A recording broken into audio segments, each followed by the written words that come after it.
अपशब्द। तुझे भरोसा नहीं ना, तो फिर जा अपने कमरे में जाकर देख। तेरे पलंग के नीचे तुझे तेरी माँ की हड्डियाँ मिलेंगी। प्रभात दौड़कर अपने कमरे में जाता है और अपने पलंग के नीचे देखता है। वहाँ पर सचमुच एक कंकाल पड़ा हुआ था और उसके शरीर पर जो कपड़े थे वो प्रभात की माँ के थे। क्या बात है, आज तो आप सुबह से ही बहुत बिजी हैं। ऐसा क्या लिख रहे हैं? बस एक फैमिली की कहानी लिख रहा था। जैसे हमारी फैमिली है ना, तुम, माँ और मैं, लेकिन थोड़े अलग तरीके से, क्योंकि ये कहानी हॉरर है और इसमें जो आदमी है ना, मैंने उसकी बीवी को मार दिया है। मतलब कहानी में ऐसा लिखा है। और जानती हो, उसके बाद जो बीवी है ना, वो एक बुरी आत्मा बन जाती है।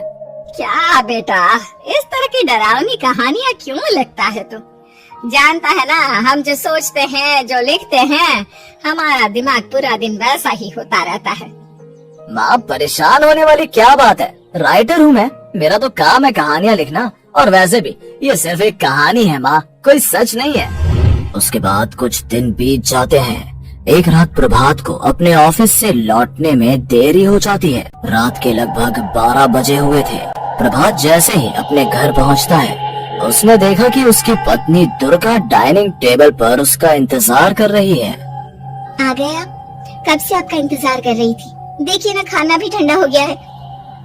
अरे दुर्गा, आज तुमने अपने इतने लंबे लंबे बालों को खोलकर क्यों रखा है? तुम तो हमेशा अपने बाल बांध कर रखती हो। वो क्या है ना प्रभात, जब इंसान अपनी जिंदगी से मुक्त हो जाता है ना, तो उसे दूसरे सारे बंधन खोल देने चाहिए। इसलिए मैंने अपने बालों के बंधन भी खोल दिए। ये तुम किस तरह की बातें कर रही हो? तुम ठीक तो हो? मैं बिल्कुल ठीक हूँ प्रभात। अच्छा चलो खाना खाओ। वो क्या है ना दुर्गा, मुझे भूख नहीं है। ऑफिस में कुछ खा लिया था।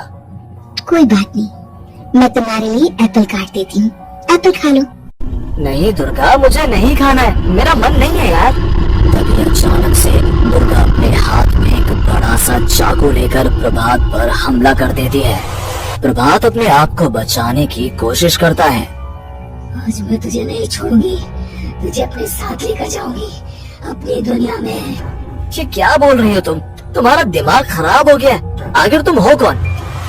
दुर्गा अपनी गर्दन टेढ़ी करते हुए बोलती है। मैं दुर्गा हूँ, तुम्हारी पत्नी।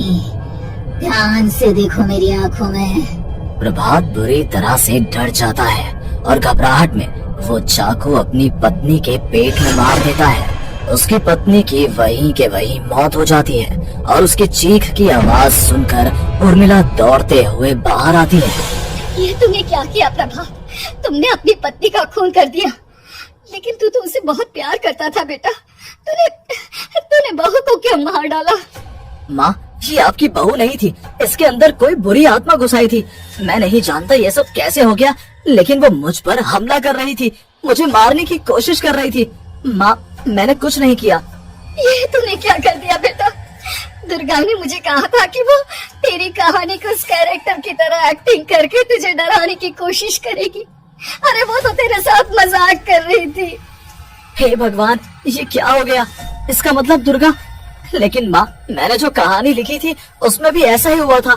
उस औरत ने अपने पति के साथ मजाक किया और गलती से उसके पति ने उसके पेट में चाकू मार दिया। मेरी कहानी सच कैसे हो सकती है? माँ, मुझे बहुत डर लग रहा है। अब ये सोच, दुर्गा की लाश का क्या करें हम? अगर गलती से भी ये बात बाहर फैल गई ना, तो तुझे पूरी जिंदगी जेल के सलाखों के पीछे रहना पड़ेगा। एक काम करते हैं माँ, हम घर के पीछे वाले बगीचे में उसकी लाश को दबा देते हैं। अगर कोई पूछेगा तो कह देंगे कि उर्मिला अपने मायके गई और फिर एक दिन हम भी अचानक यहाँ से कहीं दूर चले जाएंगे। कोई नहीं आएगा हमें पूछने, कोई नहीं आएगा माँ, बाद में जो होगा हम देख लेंगे। प्रभात अपनी माँ उर्मिला की मदद से दुर्गा की लाश को अपने घर के बगीचे में गाड़ देता है। कुछ दिन तो ऐसे ही बीत जाते हैं, लेकिन एक दिन अचानक रसोई से आ रही कुछ आवाजें सुनकर प्रभात की नींद खुलती है। प्रभात ने देखा कि वहाँ पर एक लंबे बालों वाली औरत दूसरी तरफ चेहरा करके खड़ी हुई थी। कौन है? कौन है वहाँ पर? अरे कौन हो तुम? मैं दुर्गा हूँ प्रभात। क्या हुआ? मुझसे इस तरह के सवाल क्यों कर रहे हो तुम? तुम दुर्गा नहीं हो सकती। दुर्गा तो प्रभात, मैं तुम्हारी पत्नी हूँ, तुम मुझे कैसे भूल सकते हो? 4 दिन के लिए मायके क्या चली गई, तुम तो मुझे भूल ही गए। अब अगली बार ना मैं कहीं नहीं जाऊंगी। पता चला तुमने तो मुझे पहचानने से ही इनकार कर दिया। नहीं, तुम दुर्गा नहीं हो सकती। तुम दुर्गा हो ही नहीं सकती। मैं जानता हूँ ये सब क्या हो रहा है। मैंने अपनी कहानी में लिखा था कि उस आदमी की पत्नी की मौत के बाद एक बुरी आत्मा उसका रूप लेकर उसके घर में आ जाती है। तुम वही हो ना? और अचानक से खूबसूरत दुर्गा का चेहरा काला पड़ जाता है। उसकी आंखें लाल हो जाती हैं और पूरे शरीर पर बाल, लंबे नुकीले नाखून, उसके दोनों पैर उल्टे हो जाते हैं और बेहद डरावनी आवाज में वो चिल्ला कर कहती है, बुरी आत्मा, मेरा खून करके मुझे अपने ही घर में गाड़ कर तू मुझे बुरी आत्मा कह रहा है। मैं तुझे छोड़ूंगी नहीं।